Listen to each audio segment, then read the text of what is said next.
Hello, welcome to Inspires Academy. This is the chapter number of 12 of Tamil Nadu Board History 12th class.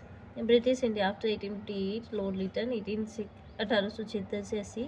Lord Ripon 1880 से 84 and Lord Curzon 1899 से 1905. Learning objectives of this chapter is there are mainly 5 topics that we will cover in this chapter. Topic number 1, Lord Lytton's policies on famine and Indian peace and trade. Second, the Afghan War. Third, the Lord Lytton's reforms in the field of education and local self-government. Fourth, the Ilbert Bill controversy and Lytton's attitude towards Indians. Fifth, Lord Curzon's reforms and the partition of Bengal. After the 1857 revolt, the responsibility of rural India was After the 1857 revolt, the responsibility of ruling India was directly assumed by the British Crown. Lord Canning became the first Viceroy of India in 1858. The Government of India Act of 1858 and the Queen's Proclamation in the same year signify the change in the Indian administration. The Queen's Proclamation remained the basis of British policy in India for more than 60 years. The administrations of Lord Lytton, Lord Ripon and Lord Curzon were important during this period. Lord Lytton 1876 से 1880.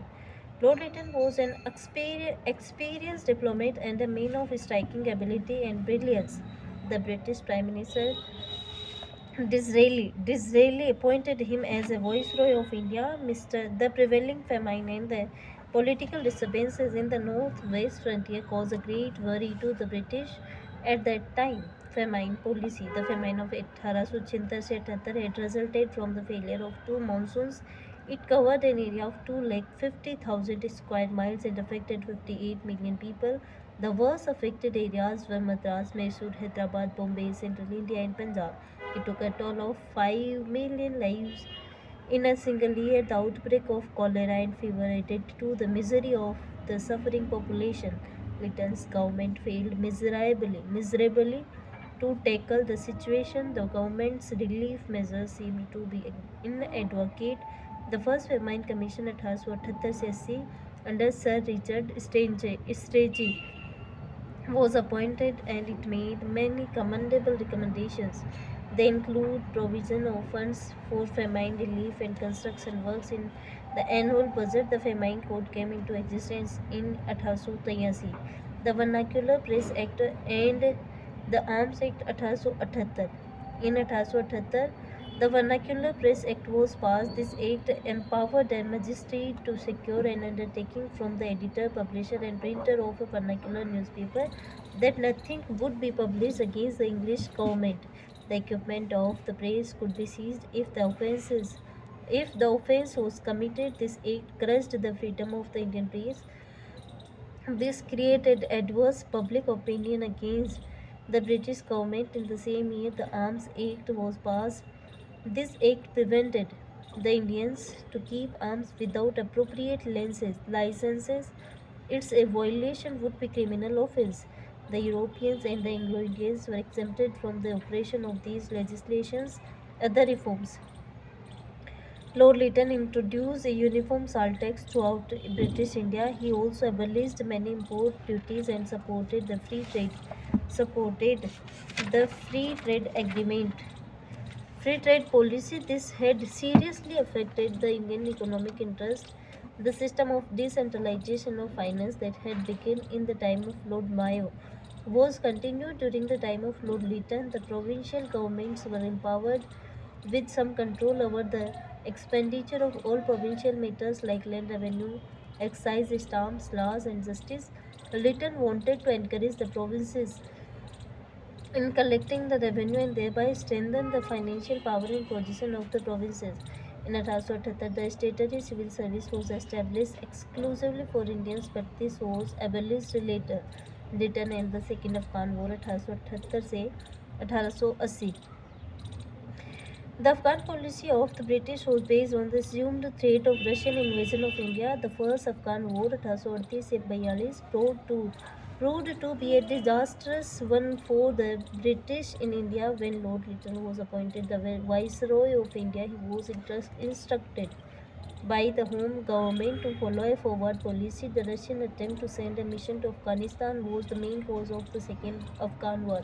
Soon after the outbreak of the war in 1878, the British troops captured the territory between Kabul and Kandahar. The ruler of Afghanistan, Sher Ali, fled from his country and died in 1879. His son Yaqub Khan became the ruler, and the British concluded the Treaty of Gandamak with him. The British resident was sent to Kabul, but soon he was murdered along with other British officers by the Afghan rebels. Also, the British troops were able to recapture Kabul.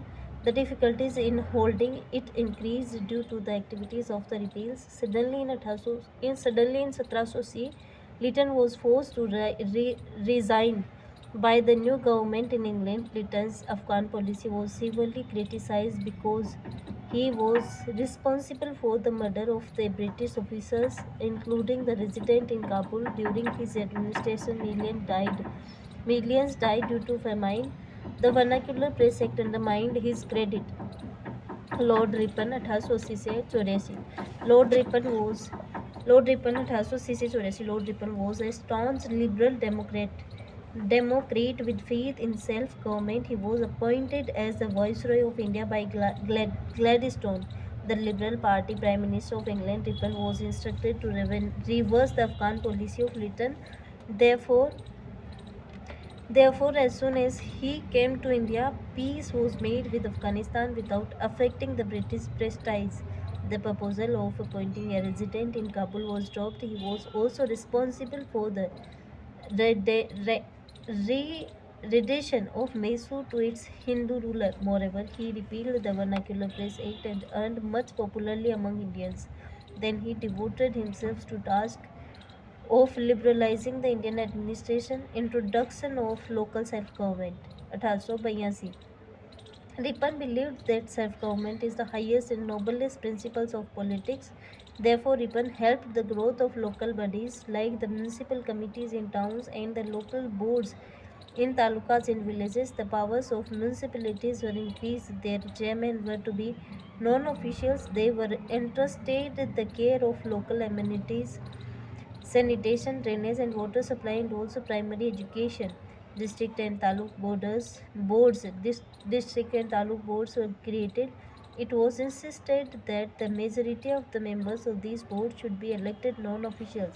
The local bodies were given executive powers with financial resources of their own. It was perhaps the desire of Ripon that power in India should be gradually transferred to the educated Indians. He also insisted on the election of local bodies as against selection by the government. In all these measures, Ripon's concern was not so much for efficiency in administration. Instead, Ripon diffused the administration and brought the government closer to the people. This was his most important achievement. It was Ripon who laid the foundation of the system which functions today. Educational reforms. Educational reforms like Lord William Bentinck, Lord Ripon was a champion of education of the Indians. Ripon wanted to review the working of the educational system on the basis of recommendations of Wood's dispatch. For further improvement of the system, Ripon appointed a commission in 1882 under the chairmanship of Sir William Hunter. The commission came to be known as the Hunter Commission. The commission recommended for the expansion and improvement of the elementary education of the masses. The commission suggested two channels for the secondary education. Secondary education, one was literary education leading up to the entrance examination of the university, and the other preparing the students for a vocational career. The commission noted the poor status of women education. It encouraged the local bodies in the villages and towns to manage the elementary education. This had resulted in the extraordinary rise in the number of educational institutions in India. First Factory Act 1881. Lord Ripon introduced the Factory Act of 1881 to improve the service condition of the factory workers in India. The act banned the appointment of children below the age of 7 in factories. It reduced the working hours for children. It made compulsory for all dangerous machines in the factories to be properly fenced to ensure security to the workers. Ilbert Bill Agitation 1884. Lord Ripon wanted to remove two kinds of law that had been prevalent in India. According to the system of law, a European could be tried only by a European judge or a European magistrate. That disqualification was unjust and it was sought to cast a needless discredit and dishonor upon the Indian born members of the judiciary. C.P. Hilbert, law member, introduced the bill in 1883 to abolish this discrimination in the judiciary, but Europeans opposed this bill strongly. They even raised a fund of 1,50,000 rupees and established an organization called the Defense Association. They also suggested that it was better to end the English rule in India than to allow the English to be subjected to the Indian judges and magistrates. The press in England showing the issues. Hence, Ripon amended the bill to satisfy the English in India and England. The Ilbert Bill controversy helped the causes of Indian nationalism. The Ilbert Bill controversy is a high watermark in the history of Indian national movement. Ripon was totally disillusioned and heartbroken, and he tendered his resignation and left for England. The immediate result of this awakening of India was the birth of the Indian National Congress in 1885, the very next year of Ripon's departure. Estimate of Lord Ripon. Lord Ripon was the most popular viceroy that England ever sent to India. The Indians, by the large, hailed him as Ripon the God because he was the only viceroy who handled the Indian problems with compassion and sympathy. His attempt to remove racial distinction in the judiciary, the repeal of the Vernacular Press Act, the redemption of Mysore, and the introduction of the local self-government increased his popularity among Indians. His resignation was deeply regretted by Indians who cherished his memory with gratitude. Lord Curzon, 1899 से 1905. Lord Curzon occupies a high place among the rulers of British India like Lord Wellesley and Lord Dalhousie. He was a thorough imperialist. In order to make the administration efficient, Lord Curzon overhauled the entire administrative machinery. His internal administration may be studied under the following heads. Educational reforms. Curzon took a serious view of the fall in the standard of education and discipline in the educational institution. In his view, of universities had degenerated into factories for producing political revolutionaries. To set the educational system in order, he instituted in 1902 a universities commission to go into the entire question of university education in the country on the basis of the findings and recommendations of the commission. Curzon brought in the Indian Universities Act of 1904, which brought all the universities in India under the control of the government. Police and military reforms. Curzon believed in efficiency and discipline. He instituted the Police Commission in 1902 under the chairmanship of Sir Andrew Fuzzer. Curzon accepted all the recommendations and implemented them. He set up training schools for both the officers and the constable and introduced provincial police services. As for the remodeling of the army, it was by the last done by Lord Kitchener, the commander-in-chief in India in Curzon's time. Calcutta Corporation Act 1899. The Viceroy brought in a new legislative measures, namely the Calcutta Corporation Act in 1899, by which the strength of the elected members was reduced and that of the official members increased. Curzon gave more representations to the English people as against the Indians in the Calcutta Corporation. There was strong resentment by the Indian members against Curzon's anti-people measures. Preservation of archaeological objects. Curzon had a passion for preserving the ancient monuments of historical importance in India. No viceroy in India before or after him took such a keen interest in archaeological objects. He passed a law called the Ancient Monuments Act of 1904, which made it obligatory on the part of the government and local authorities to preserve the monuments of archaeological importance and their destruction and offense. Partition of Bengal 1905. The partition of Bengal into two provinces was effected on 4th July 1905. The new province of Eastern Bengal and Assam included the whole of Assam and Dhaka.